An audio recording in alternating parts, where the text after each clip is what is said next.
tentando, procurando trazer todos para dentro do mesmo foco. O nosso inimigo, nesse momento, número 1, é o vírus. E ele tem efeitos colaterais em todos os lugares. Eu vejo que o grande divisor é: temos uma onda na saúde e temos uma onda na economia. Parece que está muito claro para todo mundo isso. Parece que é consenso de todos que fazer um lockdown absoluto da sociedade brasileira, nesse momento, não é o que a gente está precisando, porque a gente vai ter muito problema ali na frente. Moderar como nos movimentar, como ativar partes importantes da economia para que não tenhamos a segunda onda maior que a primeira, também já é ponto consenso de todos que estão aqui nessa mesa. Então, acho que se a gente conseguir partir, mas nada feito isoladamente o governo federal. O governo federal decidiu que agora vai ser assim. Não. O SUS trabalha com a tripartite. Eu tenho o fórum com os secretários que conversam com os governadores, eu tenho esse canal permanente de diálogo.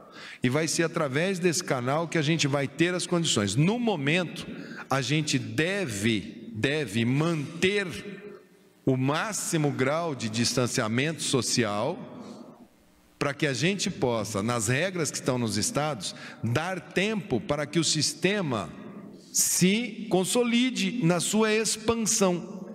Nós estamos aumentando o sistema, estão chegando equipamentos. A gente tem que aguardar a quantidade de hospitais de campanha que estão sendo ainda construídos em várias cidades. O governo federal também irá dispor para determinadas localidades de hospitais de campanha que precisam ainda ser montados.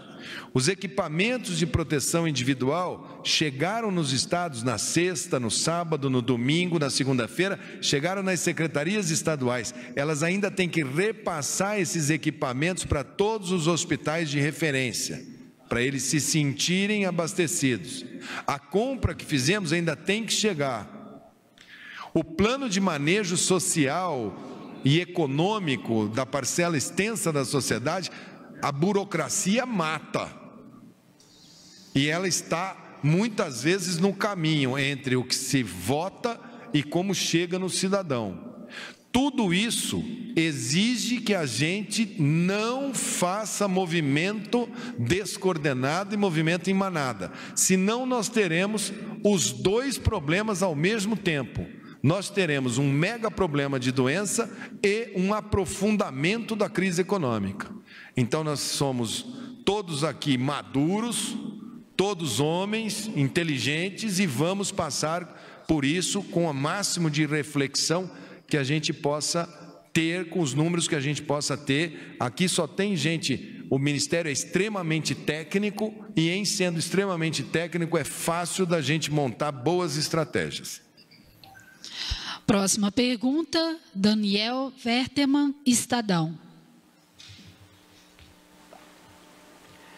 Ministro Bandetta, boa tarde. Eu queria que o senhor detalhasse um pouco os critérios para a distribuição destes testes que o governo está comprando. Semana passada o Ministério falou em mais 20 milhões de testes. Quantos estados, quais estados vão receber, quais hospitais? Quais serão os critérios dessa distribuição? Já foram entregues uma quantidade? Qual será essa quantidade, em que prazo? Só para eventualmente você não perder sua chance de pergunta, como nós vamos ficar, o Wanderson e o Gabardo vão apresentar, a sua pergunta vai ser apresentada ali na apresentação. O teste rápido, quando que ele se aplica, para quem se aplica, para quanto que vai para o Estado, e o outro que é PCR-RT, ela é bem técnica, ela vai estar na apresentação, aí fica a seu critério, porque eu iria pedir para eles responderem, mas eles vão falar na sequência, por isso que eu estou te dando essa informação. Ok, e se o senhor pudesse falar também se conversou com o presidente Jair Bolsonaro hoje, e se há alguma conversa dessa, para encontrar, né, essa dúvida entre a definição de isolamento social que o presidente defende e a definição de isolamento que o Ministério da Saúde está orientando. O senhor já conversou e se acertou com o presidente sobre isso? Acho que primeiro, para a gente levar para o presidente, hoje a gente passou aqui trabalhando lá na nossa sala, estava o ministro Moro, tem uma série de questões relacionadas à segurança nessa história. Estava o Tarcísio, tem uma parte enorme de logística que ele vai ter que me dar os retornos dessa história. Tem o pessoal da saúde, tem toda a consolidação. Tem o ministro Ramos, que tem que me dar toda uma parte política dessa história. Nós precisamos levar para o presidente o conjunto da obra, porque nós não podemos deixá-lo sem todas as visões.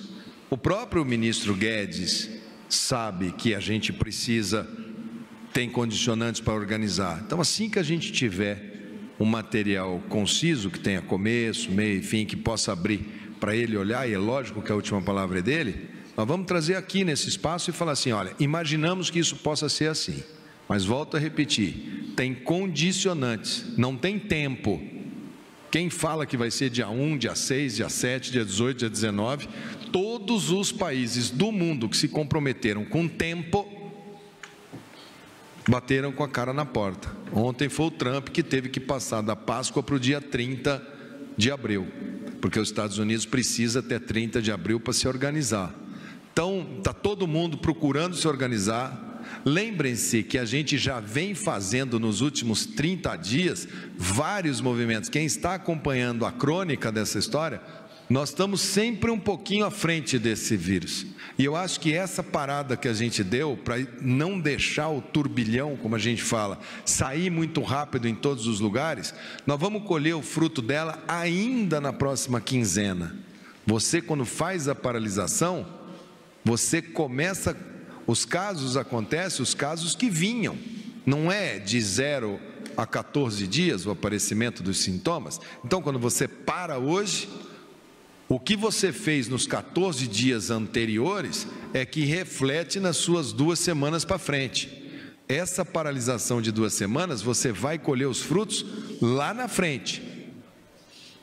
Então não pense, e parar no meio, no pico do morro, igual a Itália fez, parar quando você está lá no ápice, a Espanha, parar quando está lá no ápice, aí a epidemia vai sentir o seu curso, mesmo você tendo parado até o final, e vai causar aquilo que aconteceu, e pode causar em Nova York, e pode causar na Califórnia, mas eles são muito fortes, você está falando da maior potência do mundo, né? Então a gente está vendo a maior potência do mundo pegar uma cidade que é a mais cosmopolita do planeta. Olha o que esse povo investe em biossegurança, olha o CDC, olha a indústria, olha o parque, olha o PIB.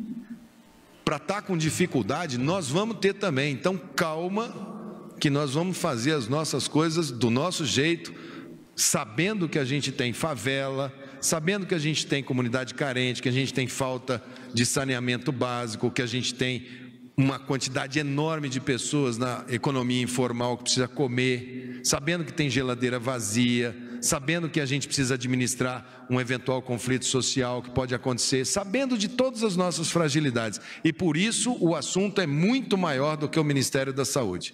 E nesse ponto eu acho que é onde o presidente chama todos.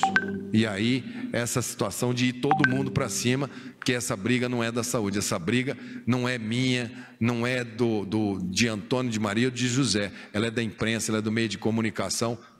Aliás, aqui eu falei que o meio de comunicação, outro dia, ficaram bravos comigo, puxaram minha orelha lá na Globo, porque eu fiz um comentário sobre a cobertura. E eu peço desculpas, eu acho que a gente quando erra, a gente erra. Agora, sempre procurar todo mundo fazer o seu melhor, levar a melhor informação, e naquele momento o que eu quis dizer é o seguinte, leia um livro, escuta uma música, procura conversar, nós estamos na quaresma, leia um pouco a Bíblia, procure outras possibilidades, porque acho que ontem foi no Manhattan Connection, o Lucas falando que poltrona, sofá, e televisão ligado o tempo todo é estresse, que isso também é muito danoso, que tem que fazer esporte, que tem que caminhar, é isso aí, eu acho que é nesse sentido, o momento é um momento de que tem que ter extrema grandeza, todo mundo, para respirar fundo e viver, e ir passando, e nós vamos ganhar, nós temos notícia boa, nós temos paciente curado, nós temos paciente em alta, nós estamos vacinando nossos idosos, Nós temos um exército de solidariedade sendo montado dentro do país. Nós temos um empresariado brasileiro ligando, perguntando o que ele pode fazer. Que é isso que é o momento agora, o que cada um pode fazer para o Brasil poder passar na frente disso daí. Não o que o governo vai fazer, o que o ministro vai fazer, o que o presidente vai fazer. Vamos fazer nós. Essas horas não tem rico, pobre, PT, PCdoB, PMDB, DEM, não tem, acabou.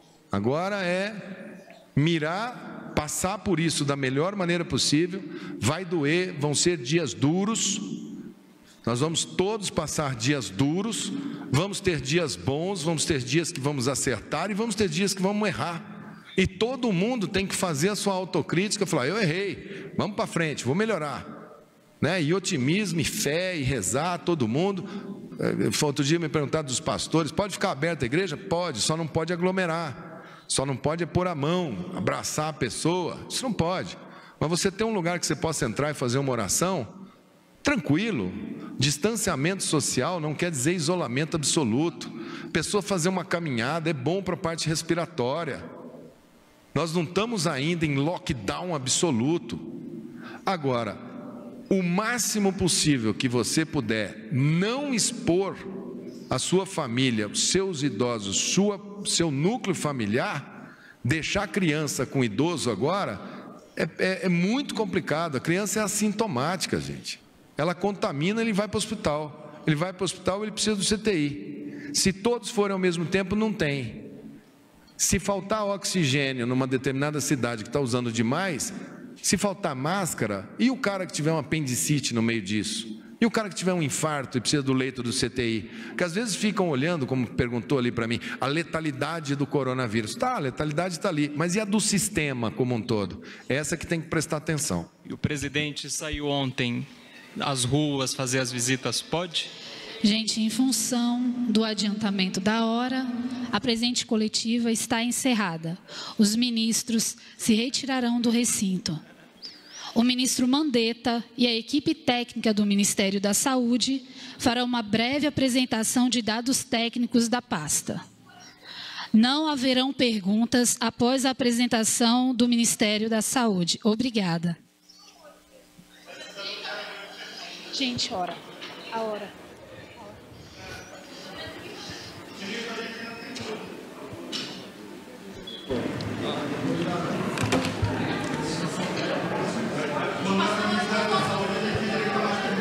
Nós não tem problema responder.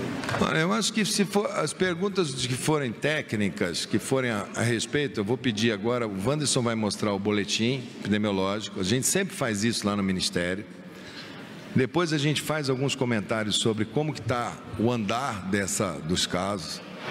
Gabardo sempre fala, vocês talvez não estejam, vocês cobrem muito palácio, mas acho que alguns aqui acho que estavam cobrindo lá, acho que era, você estava, né, CNN, né, cobrindo lá no Ministério também. E a gente lá faz e depois as questões técnicas eu sempre deixo até que elas se esgotem, né? Agora, vamos ver se a gente consegue dar um passo à frente. Vamos ver se a gente consegue hoje dar um passo à frente. Então, hoje o Wanderson vai falar dessa parte aí, depois nós vamos falar sobre a história desse kit, aonde vai esse kit e o que se fazer com esse kit. Wanderson, por favor. Boa tarde. Próxima ao Renato vai ficar aí? Bom, então nós temos até o momento 4.579 casos no Brasil inteiro, 159 óbitos, perfazendo 3,5% de letalidade. Na região norte do Brasil, temos 254 casos confirmados, 6% do total, 1 óbito, 0,4% de letalidade. O Acre tem 42 casos, nenhum óbito. Amazonas, 151 casos confirmados, 1 óbito, 0,7% de letalidade. Amapá, 8 casos, nenhum óbito. Pará, 21 casos, nenhum óbito. Rondônia, 6 casos, nenhum óbito. Roraima, 16 casos, nenhum óbito. Tocantins, 10 casos, nenhum óbito.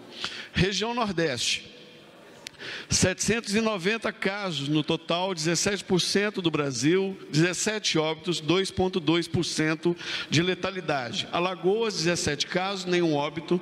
Bahia, 176 casos, 1 óbito, 0,6% de letalidade.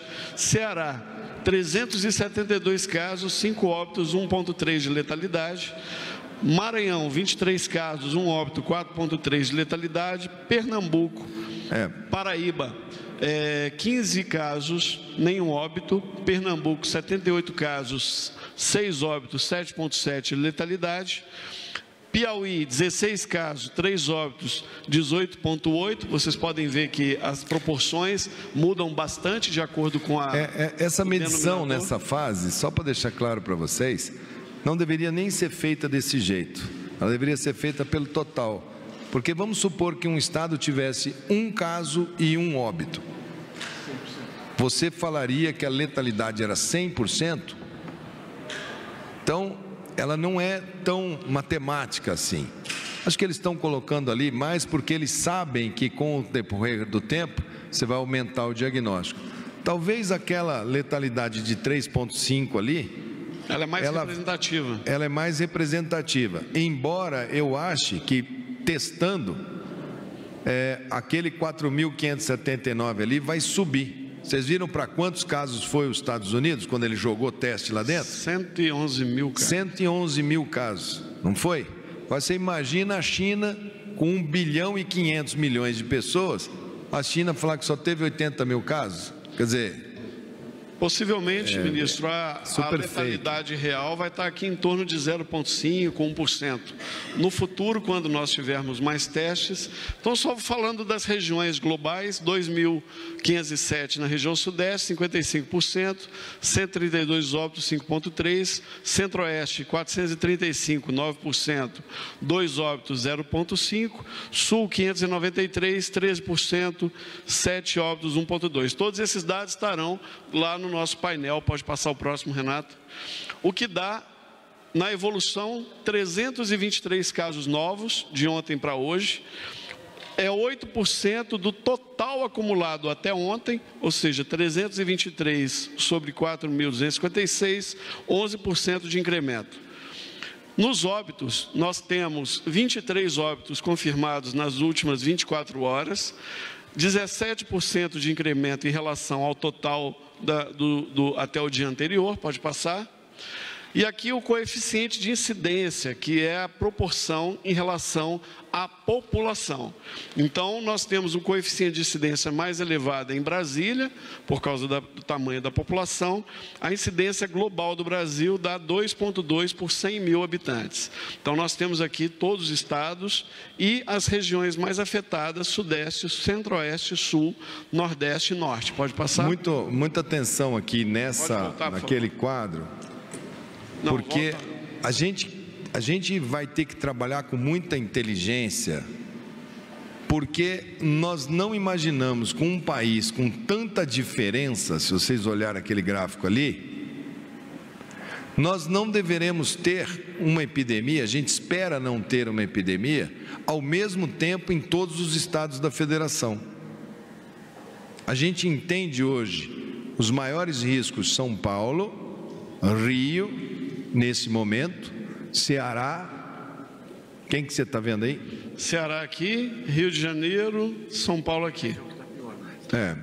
E o Distrito Federal, ele tem uma característica toda ímpar, né? Que é o fato de você ter uma concentração local. Isso. E muita viagem ao exterior e uma área, uma cidade que traz gente ida e volta de todo o país. Então, Brasília tem que ter muita atenção por conta das suas características georreferenciais, tá certo? O governador de fazer a sua máximo trabalho por aquele gráfico. Então, quando a gente for falar de movimentação urbana para as pessoas, a gente vai falar em função de quem está em risco maior e quem está em risco menor. Né? Aqui em Brasília, os casos ainda não chegaram no entorno, não chegaram nas cidades satélites.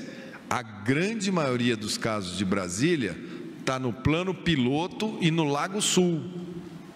Então, muita atenção quando a gente fala em movimentar os planos piloto e as cidades satélites, porque Brasília, o sistema de saúde dela, nos anos não foi devidamente estruturado para atender essa quantidade de gente que ela atende regularmente, que vem de todo lugar do país. Ela já vem com um sistema sobreutilizado e, além em cima disso, pegar uma onda, né? Pode ter muita dificuldade para atender. E é bem interessante esse dado, ministro, porque similarmente acontece a mesma coisa na Europa. Quando cruzamos os dados por incidência, a gente encontra que Genebra ou a Suíça tem a incidência mais elevada da Europa, até mais do que a Itália. Pode passar. Os óbitos são 136, então 85% dos óbitos foram concluídos, as investigações. A maior parte deles são homens. Aqui tem a data do óbito. Então, ontem, dia 30, tivemos 2 óbitos. Hoje é dia 30, né? Hoje é dia 30. Então, aqui é o dado preliminar. Esse dado ele vai se atualizando. Pode passar, Renato? A faixa etária, 90% dos óbitos estão acima de 60 anos, e nós temos 6 óbitos na faixa etária de 20 a 39 e 8 óbitos na faixa de 40 a 59. Qualquer medida que fale em movimentação da nossa sociedade não pode deixar de olhar para esse gráfico aí. Então é só pegar as pessoas acima de 60 anos e cuidar? E aí eles não pegam, e aí todo mundo vai pegar a gripe, igual tem gente que fala, se 80% pegasse, os 20% estavam assim. Como se essas pessoas estivessem dentro de uma cápsula estéril. Essas pessoas moram com vocês, essas pessoas têm netos, filhos, trabalham, pegam ônibus, são ambulantes. São eles que vão ser os próprios ambulantes que a gente quer acelerar e cuidar da economia informal, podem ser a maior vítima, porque olha lá, 90% acima de 60, quase todos hipertensos e diabéticos e doença crônica. Não é isso? Exatamente, 85% de todos os óbitos apresenta pelo menos um fator de risco. Ou seja, ainda tem 15% que não tem nenhum fator de risco relacionado. Vamos lá. Próximo. Hospitalizações. No sistema de monitoramento de hospitalizações, nós temos, ao longo do ano, deste ano, 16.879 hospitalizações. Desde a semana epidemiológica 8, passamos a identificar o coronavírus entre os casos internados pela rede. Só para dizer para vocês, 16.879 internações, vocês não estão acostumados com aquela síndrome SRAG, síndrome respiratória aguda? Grave. Esse é o paciente com gripe que interna, vai para o hospital e vai parar muitas vezes no CTI, muitas vezes tem óbito. Esses óbitos e essas internações todos os anos acontecem, independente do coronavírus. Tem gente achando que as pessoas só vão por causa de corona. Nosso desafio é que esses 16.879 vão aumentar agora, porque nós estamos entrando no nosso outono e vamos para o nosso inverno. O período principal de gripe aqui no Distrito Federal, aqui em Brasília, é julho, agosto, setembro, que é quando a umidade do ar fica super seca e o vírus tem porta de entrada nas mucosas rachadas. Então você pode sobrepor as duas e fazer uma enorme sobrecarga no sistema. A parte que mais aumenta agora é o Sudeste, que é abril, maio. Depois junho, julho é o sul do Brasil. Agosto, setembro é aqui o Centro-Oeste. Em outubro, novembro é o Nordeste brasileiro e a região Norte, é isso? Região Norte, o inverno amazônico geralmente é no verão do Sul. Então a gente deve ter aí um desafio, e se eles acompanharem essa onda, nós podemos passar aí um bom tempo tendo um surto epidêmico no eixo Rio-São Paulo, aí ele melhora. Aí um surto epidêmico no sul, aí ele melhora. Um surto epidêmico no centro-oeste, aí ele melhora. Nós podemos ficar trabalhando desse jeito, ou podemos ter um surto epidêmico de coronavírus no Brasil inteiro durante 90, 120 dias e mais o surto de gripes normais. Esse é o nosso maior temor no momento. E tem uma característica importante que o senhor chama atenção, que quando comparamos com a China, com os Estados Unidos, são países onde estão completamente dentro do hemisfério norte, mais horizontalizados. E nós temos desde o tropical até o equatorial, o subtropical. Pode passar? Aqui são os 757 hospitalizações por SRAG desde a semana epidemiológica 8, aqui a semana 13 ainda incompleta, os dados estão sendo atualizados. Pode passar? Ministro, nós tivemos um incremento comparado com o mesmo período do ano passado de 118% no número de internações ou notificações por síndrome respiratória aguda grave. Isso, obviamente, está explicado pela maior atenção e maior sensibilidade do sistema na identificação e notificação dos casos. Pode passar? E tem ainda as subnotificações, que nós já discutimos isso lá nas coletivas do Ministério. Os 500 mil testes chegam ao Brasil hoje, estão chegando hoje às 17 horas. O Ministério da Saúde receberá mais 40 mil testes RT-PCR da Fiocruz até 1º de abril. Revisão de entregas da Fiocruz, passando 1,5 milhão de testes por mês. A encomenda é mantida de 22,9 milhões. Há um desabastecimento global de insumos para a produção dos testes, ou seja, acaba afetando a disponibilidade dos testes. O RT-PCR, que é o teste molecular, ele é o teste que é feito no início da doença. Ele é para diagnosticar casos graves internados e por amostragem de casos leves em unidades sentinelas que continuam funcionando em todo o Brasil. Vários estados que não tinham unidades sentinelas instaladas estão ampliando e a gente está fomentando a abertura e a instalação de pelo menos uma unidade sentinela em cada região de saúde do Brasil. O teste rápido, que é esse que está chegando hoje no Brasil, é um teste para ser usado num período tardio da doença, porque é quando o nosso corpo desenvolve anticorpos. Este teste só é aplicado a partir do 7º dia de início dos sintomas. Ele não é para a identificação de um caso no início da doença. Ele é para auxiliar a vigilância na identificação dos pacientes que podem ser positivos no âmbito de profissionais de serviços de saúde, não são só profissionais de saúde, ou seja, aqueles profissionais que estão atuando nos serviços de saúde, além dos profissionais de segurança. Numa primeira etapa, nós estamos ampliando, recebemos agora 500 mil kits, a distribuição vai para as unidades básicas de saúde, de acordo com as características. Só para ficar claro para todo mundo, vamos lá.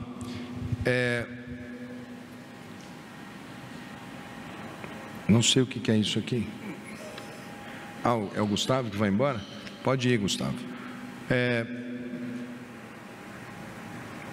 O teste, chamado teste rápido, que é esse aqui?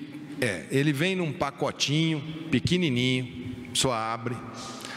O profissional de saúde dá uma lancetadazinha na ponta do dedo, pinga num quadradinho, faz a reação e lê aquele teste para o indivíduo com quanto tempo depois? 20 minutos. 20 minutos. Aí todo mundo na sua cabeça vai falar assim: eu quero testar, estou com gripe hoje, vou lá testar.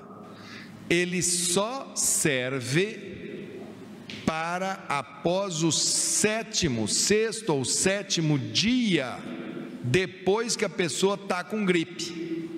Entenderam? Ele é um teste rápido, o nome dele é teste rápido, mas ele mede o anticorpo. Quer dizer, você teve a gripe, que pode ser de qualquer vírus. E aí, lá no 7º dia, a gente fala assim: ó, a gripe que você está ainda, ou que você já acabou, ela era causada pelo coronavírus. Isso é o teste rápido. Portanto, não pensem em chegar e falar assim: eu vou lá para saber se eu já tive. Esse teste ele vai ser fundamental, primeiro, para a gente saber se aquela enfermeira, se aquele médico, se aquela pessoa que teve uma gripe ou que está com uma gripe no 6º, 7º dia, opa, você testou positivo para coronavírus, então eu já sei que eu tenho que tratar de um jeito. Não, você não é coronavírus, eu sei que você pode voltar para o trabalho de outra maneira.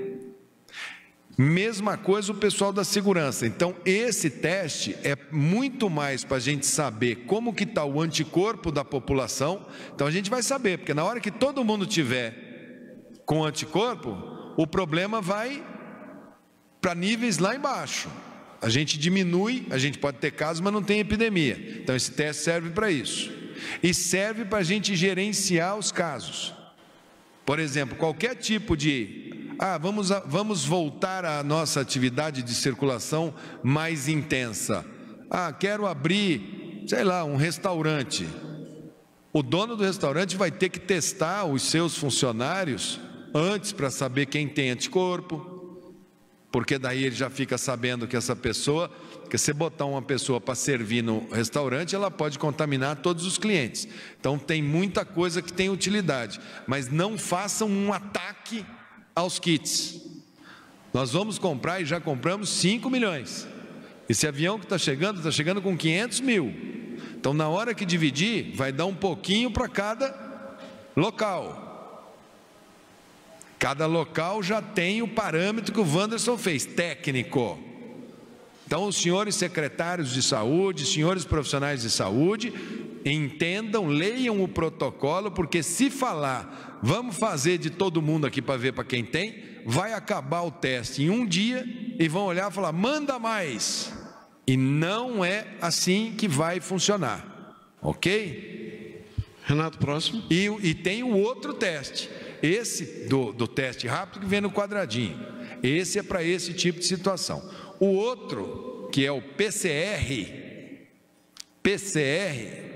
este PCR é aquele que passa um pequeno bastãozinho, um algodãozinho no seu nariz, tira a secreção e vai para o laboratório. Esse fala logo no começo, no primeiro dia, opa, esse teu gripe aqui, esse é coronavírus.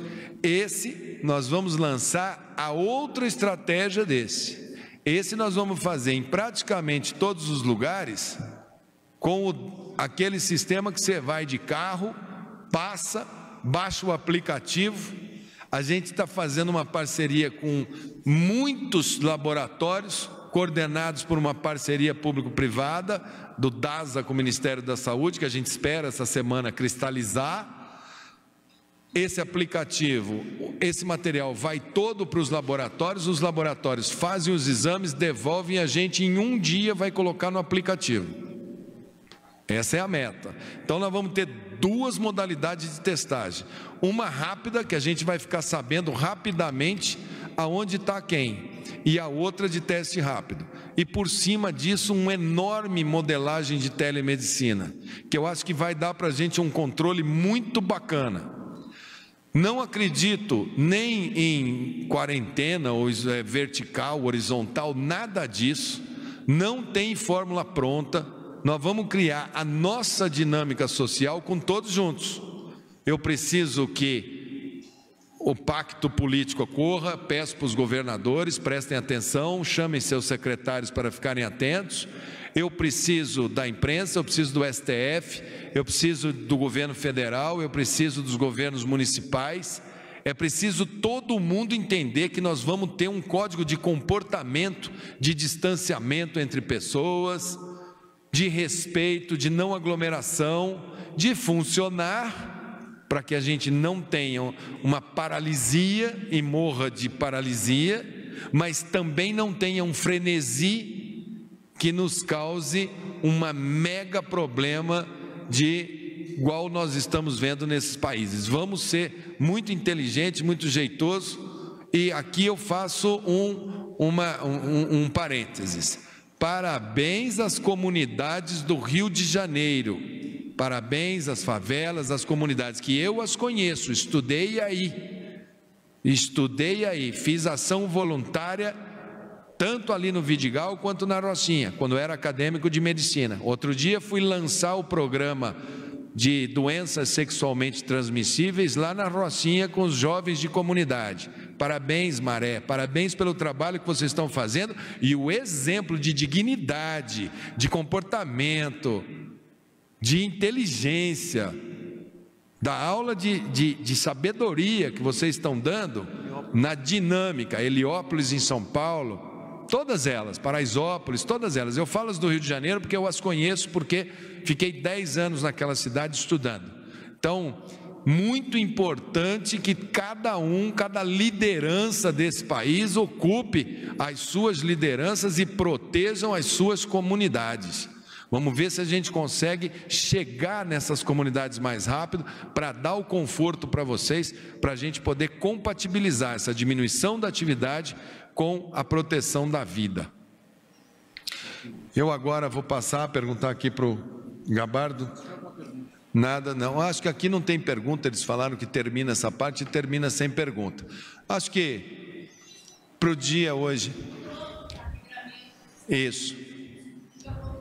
Primeira coisa que a gente tem que fazer para fazer esse plano, os atores têm que estar confortáveis para fazer o plano. Então a primeira coisa que a gente está tentando é que cada um baixe a temperatura e a gente coloque. Primeiro, como é que nós vamos começar? Olha, nós podemos ter todas essas ideias aqui de funcionamento, e já tem muito, já estão trabalhando. Tem o pessoal da economia trabalhando com o pessoal da saúde, tem já um tantão assim. Olha, isso aqui a gente pode fazer assim, isso aqui assado, comunidade assim, comunidades, está tudo certo. Quando a gente começa a discutir com o setor, o que eu fiz primeiro? No que vocês se basearam para fazer esse fechamento que vocês fizeram? Qual foi o motivo, o que motivou? E o que é que vocês precisam? O que eu percebi primeiro? O que motivou foi muito mais: vamos parar porque o sistema ainda não está pronto. Nós não temos ainda o EPI, não temos ainda. São Paulo está erguendo hospital de campanha ainda, está inaugurando o hospital, tem toda a parte de treinamento de pessoal, tem toda a parte de colocar os equipamentos. Então você tem uma parada para que quase que a totalidade, parei para poder arrumar o sistema de saúde. O que é que foi a segunda pergunta? E o que você entende de arrumar o sistema de saúde? Quase a totalidade.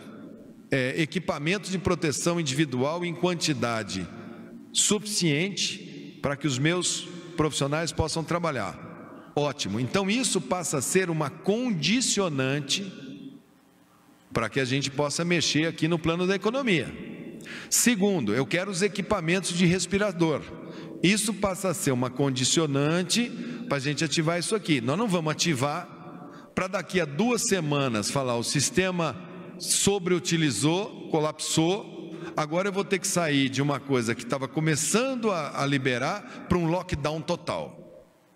Ok? Então, as condicionantes que a gente levantou são aproximadamente 12, 14 do que eles colocaram.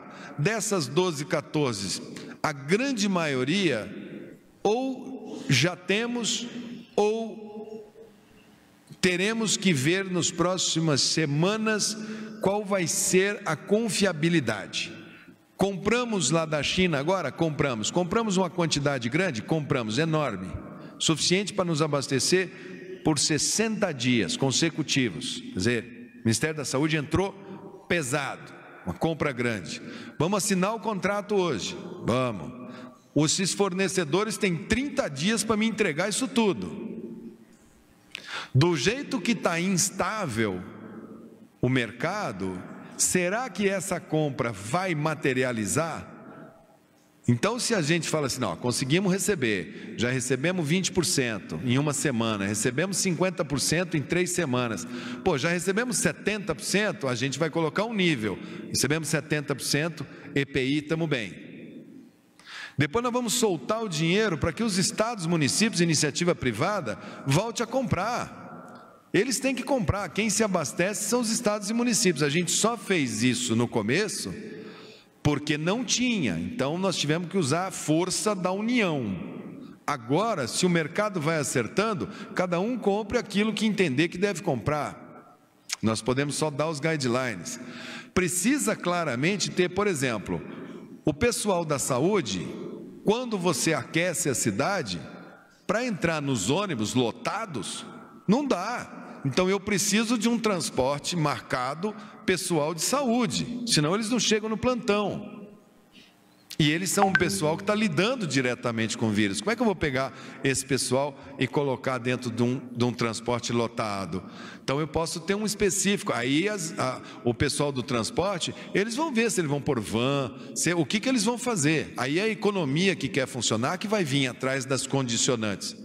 Nós vamos colocando as situações e falando, ó, isso aqui vai ter que ser assim, para poder andar a economia. A gente acha que a grande maioria das coisas a gente consegue dar um bom encaminhamento no decorrer desse mês, mas eu nunca me prendo a prazo, a dia, a data. Quem se prende a dia 7, a dia 18, a dia 19, a Páscoa, quer dizer, vamos passar a Páscoa, depois da Páscoa vamos. A Páscoa, a Semana Santa, eu sou católico. Eu sou católico mesmo, eu rezo, eu gosto.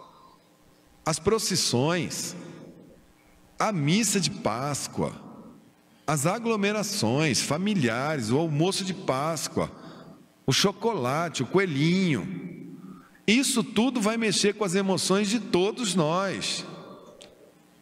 E nós vamos ter que ser muito resiliente, né? O Papa Francisco está dando toda a orientação, rezando homilias na Praça São Marcos vazia, mostrando que, olha, fé é um processo individual, agora, aconselhe, se aconselha com o seu pastor, aconselha com o seu guia espiritual, aconselha com o seu líder espiritual, aconselhe com os rabinos, aconselhe com quem de direito, como que vamos fazer para passar por essa parte, por essa fase, como cidadãos conscientes de que o nosso primeiro mandamento é preservar a vida, e nós vamos atrás de preservar a vida do maior número possível de pessoas. Nós estamos na quaresma e é como cristãos que nós vamos, ok? Então assim que a gente tiver, equipamento ok, EPI ok, transporte, pode andar de táxi e Uber?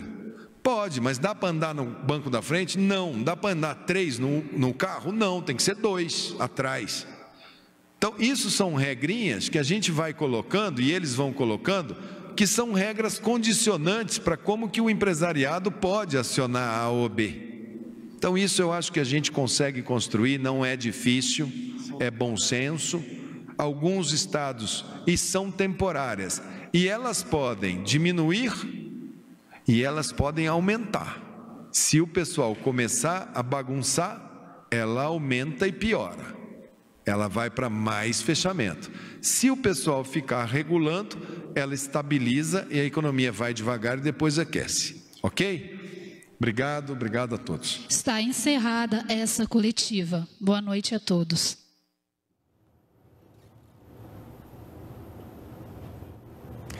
Bem, nós acompanhamos a entrevista no Palácio do Planalto com atualizações sobre o coronavírus. Continue bem informado pelas nossas redes sociais e acompanhe também a programação da TV Brasil.